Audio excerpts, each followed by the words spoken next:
Hi, my name is Phillipe Sobon. I am 28 and I'm from Chicago, Illinois. Welcome to my mom's kitchen. This is her domain, but on Sundays like today, I like to come over, cook a family dinner. We also have a lot of stuff going on the kitchen stove right now. What I'm going to prepare for you today is going to be a nice pan-seared filet mignon with some beet and parsnip puree, and I'm going to glaze it with a nice bourbon reduction. So can't wait for that. But a little bit about me before I get started. So my inspiration for cooking has to be when I was about 12 years old and I made a nice ham casserole for my mom. It was a ham and cheese casserole. She was so excited to try it because she never tried any of my food, and although the pasta came from the box and the ham was processed, it was just the effort, the effort of learning. My mom worked about 2 jobs, 7 days a week, sometimes 12, 14-hour days, and it was definitely something that I, as a kid, had to adapt to. But I saw just how much willpower it took my mom to actually have a plate of dinner and lunch, and whenever she had time to make breakfast for me. So it was actually my way of showing her how much I do appreciate her and how much I do love her for that. And that's the first time I actually fell in love with food. That was something that I wanted to continue. I got any recipe I could, started copying those recipes, watching TV shows, and lo and behold, we're here. And this is why I love to cook with my mom, for my mom and my grandma, on a nice Sunday afternoon in the weekend. But before I get started on the cooking, I definitely want to show you a little bit around the house, as well as out in the garden, and then introduce you to my family. So let's go to the garden. So here we are outside. This is a vertical garden that we built last year. And there's not enough room in the city of Chicago, so it's a great way of utilizing all the space, having organic ingredients where you know where it's coming from, right in your backyard. We're in the middle of October, so unfortunately we don't have a lot of plants left over, but these are a couple of the tomatoes that we have. Really nice green tomatoes that hopefully are still going to ripen. We also have Swiss chards here. We have some collards. Then we have some rosemary that I'm going to pick for the dinner that we're going to use for today. Utilize some of those herbs. You come out here, you get some of the salad, get some of the collard greens if you want some to braise, a nice southern dish or a little starter for yourself. And then we have a whole bunch of mint that's still left over. All in all, this garden literally has probably about 120 different varieties of different herbs and different tomatoes, cucumbers, and all of that's here. We do have some cucumbers right here that on the side that are all pulled apart, so there's nothing else left over. And if you want to see over here, right here, there's nice collards that I always like to utilize, especially in like a nice potato and meat dinner, to have some of that green goodness per se, because we don't get a lot of greens in our diet, and I definitely want to improve that, not only for myself, but for my mom, my grandma. I work as a sales consultant, and I work in whole body wellness. So it's something that I do focus on. It's, health is definitely the number one important thing for myself. Not only that, but it's also something that I want to influence on my mom.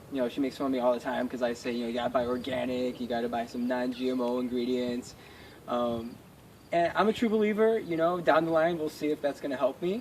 But, I definitely want to do something, especially for my family, and seeing my aging grandma, over the years, especially within the past couple of years, she was diagnosed with Alzheimer's, so it's definitely something that we had to overcome, my mom and I, and I definitely want to help her any way I can. And if that's eliminating a lot of the starches or letting her eat some of the greens. A lot of times I trick her, and I say that, oh, don't worry, these are all mashed potatoes, and I always toss in either some kale that we have growing, or or I try to do some basil and a pesto, just so you could get a lot of those green superfoods.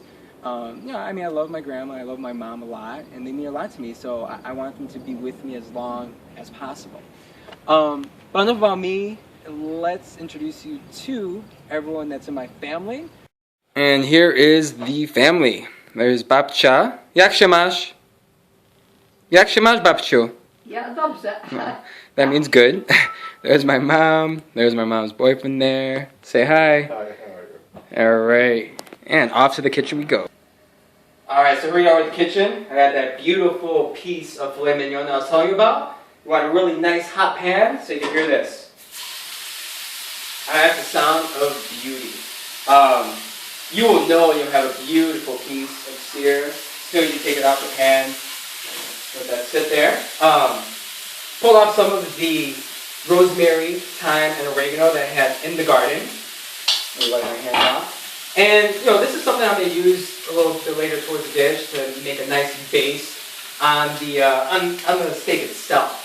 It's definitely something that will add more flavor and intensify the overall goodness of the steak. What really got me into cooking too is seeing the faces and seeing the family and the friends just loving my food and making it feel good. It was a warm feeling inside of me that I love to do.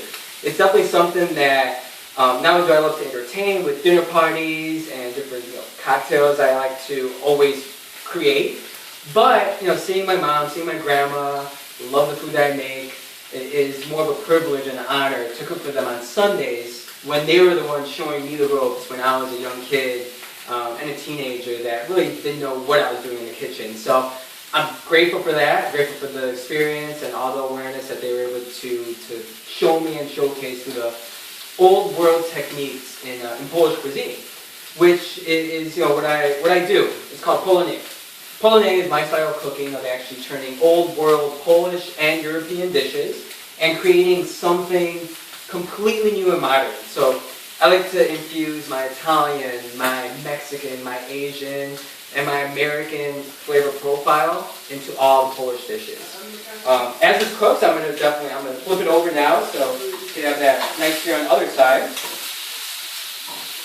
And some of my competitiveness, I would say, comes out when I am in the heat of the moment. So, for instance, even like a tennis match or a basketball game, if I start losing, you'll see the intensity on my face. I hate to lose in anything. Which is why during MasterChef, when I was on there for season 5 in the top 100, I was able to eliminate about 8,000 people and get into that top tier. Even though I didn't make it on the show, this is my time to shine. It's my chance to show America what I can do as a home cook and what others missed out for not choosing me. And quite honestly, you don't really stand a chance because I will do everything and anything to win. Right now, I'm going to get a little bit of butter. So this will develop some of the sauce and the flavors within the steaks themselves. Start basting that as well. There we go. I think what separates me from other competitors within all of the competitors that are going to be on the show for America's Best Home Cook is I've been to over 22 different countries. Everywhere from Bulgaria to Japan, Taiwan, Peru, Brazil, Poland, of course. That's something that has influenced my style of cooking, my style of flavors, and it allowed me to experience all the different cultures, which is what you're going to taste and experience within my food. Let me take these beauties off here. I usually like to have my steak medium rare, depending on the cut. I feel that is definitely the most amount of flavor that you can get from the piece of meat. And right over here, I have the beet and parsnip puree that, again, is another complex dish I like to represent in my Polonaise style of cooking, where we don't have any spice in traditional Polish dishes, so I also added some cayenne pepper, parsnips for that nice texture that potato will give you, and the beets for that nice sweet overall flavor. My mom is always afraid every time I do this But I love to flambe, especially in a nice filet mignon. That sauce adds so much flavor. So I'm going to take this off the pan, precautionary measure. Put a little bit of that bourbon right in there. Little kind of cup. There you go, look at that. Not only is it a beautiful presentation, but instead of paying $30 for a meal like this at a restaurant, you can just have it with me. So I'm going to put a little bit of butter. There we go. And once that heat goes off, then it's time to stir that butter in, get that nice reduction going. We're just about halfway. I would say this is probably one of my secret weapons for a really spectacular sauce. I'm going to take some of the puree that I made. Those are the beets and the parsnips. I'm going to place it just like that. Okay. I'm going to wait off on that for a little bit. Another cool thing that I love to do is presentation, because you eat with your eyes. It has to look good, otherwise you're not going to want to eat it. So I'm going to do a little bit of a swoosh just like that. Okay? And then, let this reduce down. I'm going to take my steak, let that sit for about 5 minutes. The longer the better. And the rule I go by is, if the steak looks good to eat and you see all the juices coming out of it, then you know it's going to be a really nice and juicy and flavorful steak. I'm going to cut this with my Bobby Flay Food Network knife. So we're going to go on a bit of a bias there. There you go. And, I like mine to be a little bit of medium rare. As you can see, this one is a really nice medium rare. Perfectly, you see the juices coming right out. And I'm going to show you the final product.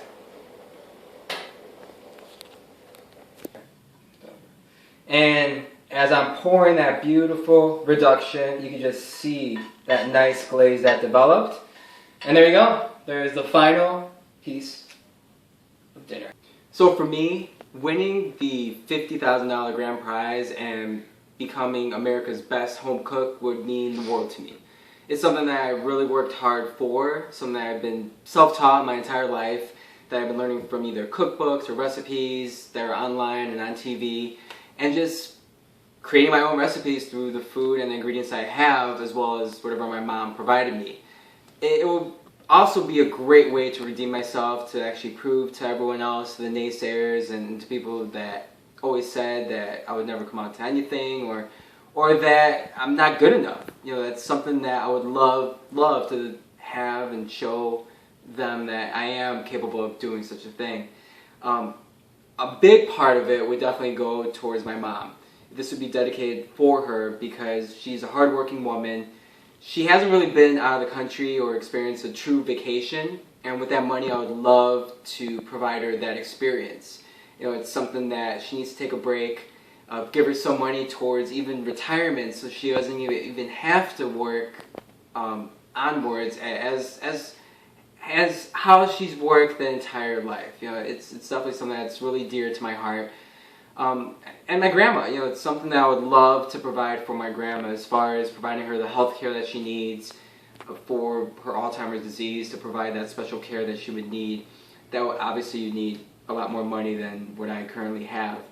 And lastly, it would definitely be for me to have a food truck and to establish the Polonais concept I want to have, not only here but globally. That would be my dream. Establishing a food truck and then eventually having restaurants throughout the world. And honestly, when I would be able to get that experience from the mentors, from representing the North and the Midwest, I know I can accomplish that, and I will be America's best home cook. So, Food Network, I'll see you in a couple months, right?